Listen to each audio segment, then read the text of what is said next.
আসসালামু আলাইকুম রহমতুল্লাহি ওয়া বারাকাতুহু। আমরা আলোচনা করছিলাম ওহাবী আন্দোলন এর সঠিক ইতিহাস নিয়ে। আজকে আমাদের অষ্টম পর্ব। লেখক যেভাবে উল্লেখ করছেন, ইতিহাস পর্যালোচনা করলে জানা যায় আব্বাসী খেলাফতের সমাপ্তির যুগে মুসলিম সমাজে অজ্ঞতার বন্যা তখনই দেখা দেয় যখন মুসলিম সমাজে বিভিন্ন দিক থেকে অনারবদের অনুপ্রবেশ ঘটেছে। ফলে গান চর্চা কমে যায় এবং বহু মুসলমান রোমান দর্শন ও ফারস্য ও ভারতীয় গান বিজ্ঞানে প্রভাবিত হয়ে পড়ে। প্রকৃতপক্ষে উক্ত যুগে বা তার পূর্বে মুসলিম সাম্রাজ্যের সীমান্ত এলাকায় এর প্রভাব ছিল অত্যন্ত বেশি। ফলে বিভিন্ন মতবাদ ও উদ্দেশ্য সম্বলিত পরস্পর বিরোধী অনেক দল ও আদর্শের আবির্ভাব ঘটে। এর প্রথম বীজ বপন করতে কিংবা প্রথম বীজ বপন করে কুখ্যাত ইহুদি আব্দুল্লাহ ইবনে সাবা, যে সে কপটতায় আশ্রয়ে মুসলমানদের বেশ ধরে সম্মানিত খলিফা ওসমান রাদিয়াল্লাহু আনহুর যুগে মুসলমানদের মধ্যে অনৈক্যের বীজ বপন কিংবা এ বীজ বাষ্প ছড়ানোর সুবর্ণ সুযোগ গ্রহণ করে। এই আব্দুল্লাহ ইবনে সাবার নেতৃত্বে সাবাইয়া নামক মুসলিম সমাজের সর্বপ্রথম দল বা ফেরকার আবির্ভাব ঘটে। আব্দুল্লাহ ইবনে সাবা নিজে এই দলের প্রতিষ্ঠাতা ছিলেন। এই জাতীয় দল বা ফেরকা সম্পর্কে যেসব পুস্তকে আলোকপাত করা হয়েছে তার মধ্যে উল্লেখযোগ্য হলো শাহরাস্তানি রচিত আল মিলান ওয়ান নিহাল, ইবনে হাজম এর আল ফাসল ফিল আহওয়া ওয়াল মিলান ওয়ান নিহাল, শায়েখ ইবনে তামিয়ার বিভিন্ন ফতোয়া ও রচনাবলী। এই সমস্ত গ্রন্থে উক্ত ফেরকাগুলোর বিশ্বাস, এগুলোর জন্মের প্রেক্ষাপট এবং আহলে সুন্নাত আল জামাতের পরিপন্থী তাদের নীতিমালা বিশদভাবে বিশ্লেষণ করা হয়েছে। এই দলগুলোর কোনোটির জবাব প্রদানে তাদের মতবাদ, চিন্তাধারা ও কর্মকাণ্ডের প্রকৃত তথ্য উদ্ঘাটন ও প্রতিবাদে ইমাম ইবনে তাহমিয়া বিশেষ গুরুত্বপূর্ণ ভূমিকা পালন করে। ওই সময় থেকে মুসলিম বিশ্বে আবির্ভূত বিশ্বাসগত দল ও সংগঠনগুলোর পর্যালোচনা করা যারা করবে তারা ভালো করে আঁচ করতে পারবে যে মুসলিম সমাজে সংস্কৃতি ও আদর্শগত সংঘাত শুরু হয় ইউনানি দর্শনে। ভারত-পারস্য গান বিজ্ঞান ও সংস্কৃতির সাথে মুসলমানদের সম্পর্কিত হওয়ার পর থেকে মুসলিম সমাজে কখনো এমন ব্যক্তিত্বের অনুপস্থিত বিরাজ করেনি যারা বহিরাগত ঐসব চিন্তাধারা ও তৎসম্বলিত ইসলামের পরিচ্ছন্ন সঠিক ধর্মবিশ্বাসে অনুপ্রবেশকারী বিকৃত মতবাদগুলো সম্পর্কে অবহিত হয়ে আপন আপন পরিবেশকে এগুলো থেকে সংস্করণ করতে সচেতন ও সচেষ্ট থাকেন। কেননা পৃথিবীর অন্যান্য সকল জাতি ও সম্প্রদায় আন্তরিকভাবে চায় যে তারা সমর্থ হলে মুসলমানদেরকে তাদের সঠিক ধর্ম থেকে বিচ্যুত করবে। আল্লাহ সুবহানাহু ওয়া তাআলা সূরা বাকারার 217 নম্বর আয়াতে বলেন, তারা সর্বদা তোমাদের বিরুদ্ধে যুদ্ধ করতে থাকবে যে পর্যন্ত তারা তোমাদেরকে তোমাদের দ্বীন হতে ফিরিয়ে না দেয়, যদি তারা সক্ষম হয়। বাতিলের সাথে সত্যের সংঘাতে নিহিত রয়েছে আল্লাহর বিশেষ হিকমত, যাতে মানুষের মন মস্তিষ্ক সঠিক পথে অনুসন্ধান করে এবং তা উপলব্ধি করে। ফলে আল্লাহ তার মঙ্গল চান সে সঠিক পথের অনুসারী হয়ে। কেননা যুক্তিগত ও উদ্ভিদগত উভয় প্রকার প্রমাণাদির মাধ্যমে সত্য অত্যন্ত স্পষ্ট প্রকাশিত। এই হলো ধর্মীয় দাওয়াত ও সত্য প্রকাশের ক্ষেত্রে দায়িত্ব পালনের অংশবিশেষ। বনী ইসরাঈলগণ এই দায়িত্ব গ্রহণ করে বিদ্বেষ ও অহংকারবশত তা পরিত্যাগ করে। সুতরাং আল্লাহর শাস্তি আযাব হতে ভীত বিজ্ঞ বিদ্বান মুসলিম আলেমদের কর্তব্য আকীদা ও ইবাদতের ক্ষেত্রে মুহাম্মদী পথের দিকে লোকদের আহ্বান করা এবং তাদের আকীদাগত ধ্যান ধারণাকে বিশুদ্ধ করা। আর এই দায়িত্বটি ঠিক সেইভাবে পালন করতে হবে যেভাবে আল্লাহ পাক তার কিতাবে বর্ণনা করেছেন এবং যার প্রতি তার রাসূল আহ্বান করেছেন, অতঃপর সেই পথের প্রতীক হলেন নবীর সম্মানিত সাহাবীগণ এবং তাদের পরবর্তী কার্যকারী ভাবে সঠিক অনুসারীগণ। যুগে যুগে ও দেশে দেশে বিশুদ্ধ ও সঠিক দাওয়াতের বিরোধিতা লোক ও শত্রুপক্ষের কখনো অভাব হয়নি। এই শত্রুতা বা বিরোধিতা অজ্ঞত, ব্যক্তিগত পক্ষপাতিত্ব অথবা বিশেষ উদ্দেশ্য বা ব্যক্তিস্বার্থের বশবর্তী হয়ে করা হয়। প্রবৃত্তি মানুষকে অন্ধ ও বধির করে তোলে।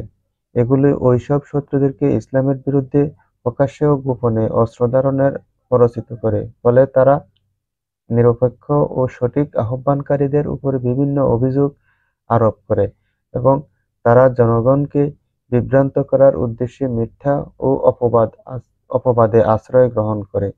উপরোক্ত তারা নিষ্ঠাবান আলেমগণ থেকে লোকজনের অবস্থা হারানোর জন্য তাদের প্রতি বিভিন্ন আলেমগণের থেকে লোকজনদের আস্থা হারানোর জন্য তাদের প্রতি বিভিন্ন প্রকার ঘৃণা ও নোংরা উপাধি আরোপ করতে কুণ্ঠাবোধ করে না, যাতে অধিকাংশ লোকের নিকট ব্যাপারটি রহস্যের অন্ধকারে থেকে যায়। এরা হলো সেই সাধারণ লোক যারা না পড়াশোনা করে, না যাচাই বাছাই করে, সত্য অনুসন্ধানের প্রয়োজন মনে করে। হিজরি দ্বাদশ শতাব্দীতে আরব উপদেশের মধ্যস্থল থেকে শায়েখ মুহাম্মদ বিন আব্দুল ওহাব সংস্কারমূলক বিশুদ্ধ দাওয়াতের এমন এক সময় আবির্ভাব ঘটে যখন মুসলমানগণ শুধু আরব উপদ্বীপে নয় বরং প্রতিটি দেশে এ ধরনের প্রতিটি আন্দোলনের প্রত্যাশী ছিল। তাদের প্রয়োজন ছিল সনাতন অজ্ঞতা থেকে মুক্ত হওয়া, আকীদা, ইবাদত তথা যাবতীয় ধর্মীয় বিষয়ের সংস্কার সাধন করা এবং অনভিজ্ঞ উলামাদের অনুসরণ ও প্রভাব থেকে বিমুক্ত হওয়া। সত্যের প্রতীক রাসূল করিম সাল্লাল্লাহু আলাইহি ওয়াসাল্লাম সেই সব ভ্রান্ত উলামাদের সম্পর্কে উম্মতের প্রতি আপন উদ্বেগ ব্যক্ত করে গেছেন, যারা আল্লাহর পক্ষ থেকে অবতীর্ণ দলিল ব্যতিরেকে ফতোয়া প্রদানের মাধ্যমে লোকদের বিভ্রান্ত করে এবং নিজেরাও বিভ্রান্ত হয়। রাসূল সাল্লাল্লাহু আলাইহি ওয়াসাল্লাম আল্লাহ পাক সাল্লাম বলেন, আল্লাহ পাক তোমাদেরকে ইলম দান করার পর সেই ইলম সরাসরি এমনিতেই উঠিয়ে নেবেন না, বরং তিনি ইলমসহ উলামাদেরকে উঠিয়ে নেবেন। তখন থাকবে শুধু অজ্ঞ লোকগণ। তাদেরকে ফতোয়া জিজ্ঞেস করা হলে তারা নিজেদের মতামতের ফতোয়া কিংবা মত অনুসারে ফতোয়া প্রদান করবে, ফলে তারা নিজেরাও ভ্রান্ত হবে, অপরকেও ভ্রান্ত করবে। হাদিসটি ইমাম বুখারীর উরওয়া ইবনে আব্দুল্লাহ ইবনে আমর ইবনে আস রাদিয়াল্লাহু আনহু থেকে বর্ণনা করেন। এহেন প্রয়োজনীয় ও গুরুত্বপূর্ণ সময়ে আবির্ভূত হলো শায়েখ মুহাম্মদ ইবনে আব্দুল ওহাবের এই দাওয়াত, অর্থাৎ সংস্কারমূলক আহ্বান। উদ্দেশ্য হলো ইসলাম শিক্ষার সাথে সম্পৃক্ত অন-ইসলামিক বিষয়গুলোর অপসারণ, তাওহীদ বিশেষ করে আল্লাহ পাকের ইবাদত ও তার নাম ও গুণাবলীর ক্ষেত্রে স্রষ্টার সাথে সৃষ্টির অংশীদারিত্ব, কর্ম ও বিশ্বাসে আল্লাহ পাকের অধিকার প্রতিষ্ঠা, তার সৃষ্টির উদ্দেশ্য উহার অপব্যবহার এবং আল্লাহ পাকের নাম ও গুণাবলী অস্বীকার করে কোরআন ও হাদিসের কোন প্রমাণ ব্যতিরেকে বিভিন্ন অর্থ গ্রহণ জনিত ত্রুটি বিচ্যুত সংশোধন। ফলে তিন প্রকার তাওহীদ, রুবুবিয়া,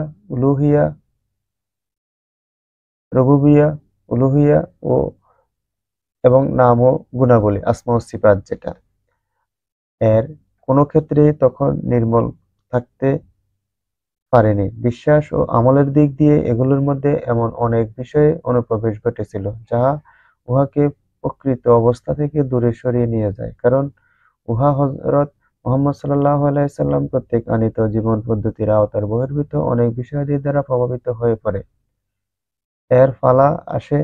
এরপর পালা আসে ওইসব বিষয়ে প্রচারকারীদের কথাবার্তা এবং মনোমুগ্ধকর দার্শনিক আকর্ষণে সাধারণ লোকদের অনুসরণ ও অনুকরণ।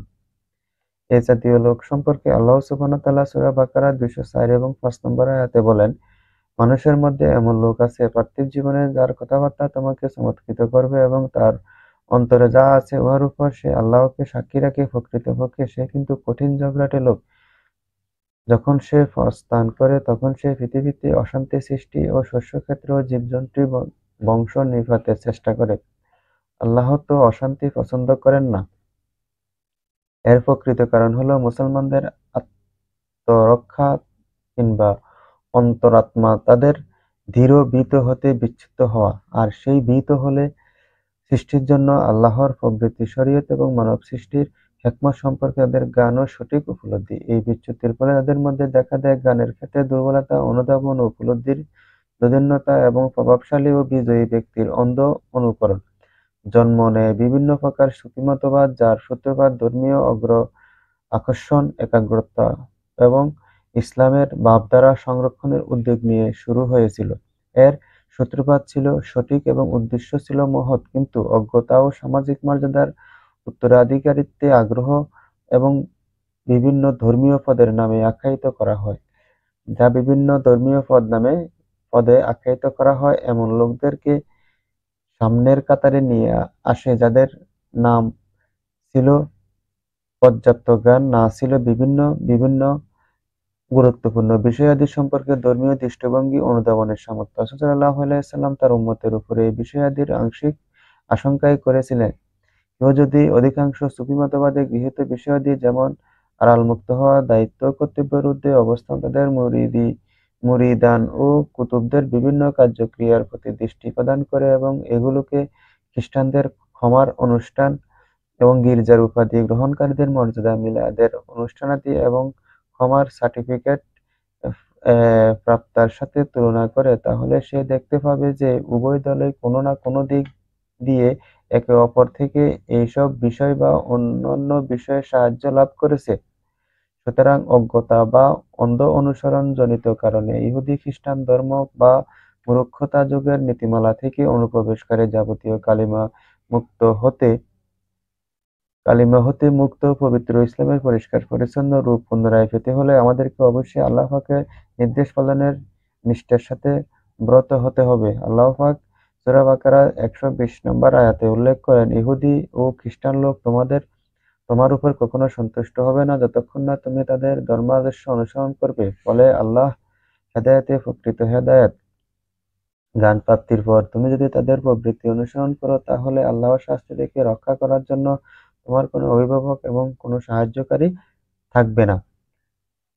যে সকল মুসলিম উলামাগণ আপন ধর্মীয় বিষয়াদি সম্পর্কে প্রকৃত অভিজ্ঞ, তাদের কর্তব্য হলো ব্যাখ্যা বিশ্লেষণ ও উপদেশ বিবৃতির মাধ্যমে মুসলিম জনসাধারণের সম্মুখে এগুলো স্পষ্ট করে তুলে ধরা, যেসব উহার নির্দেশ রয়েছে ইসলামী শরীয়তের অপবিত্র উৎসদয় পবিত্র কোরআন ও বিশ্বস্ত রাসূল সাল্লাল্লাহু আলাইহি সাল্লামের প্রতিষ্ঠিত বিশুদ্ধ সুন্নাতে যুগে যুগে যার খেদমতে আত্মনিয়োগ করেছিলেন সুপ্রসিদ্ধ উলামাগণ। প্রকৃত ধর্ম প্রচারকে এই ব্যাপারে সচেতন হতে হবে এবং প্রত্যেক মুসলমান আলেমকে এই কঠিন সত্যের প্রতি গুরুত্ব প্রদান করতে হবে। ধর্মপ্রচারক ও সংস্কারগণের ইতিহাস রচিত হয়েছে উজ্জ্বল অধ্যায়। এর পিছনে কার্যকারী ছিল লোকদের আহ্বান করা, ময়দানে উক্ত পরিশুদ্ধ গভীর জ্ঞানের স্বরূপ থেকে তাদের যাত্রাভিযানের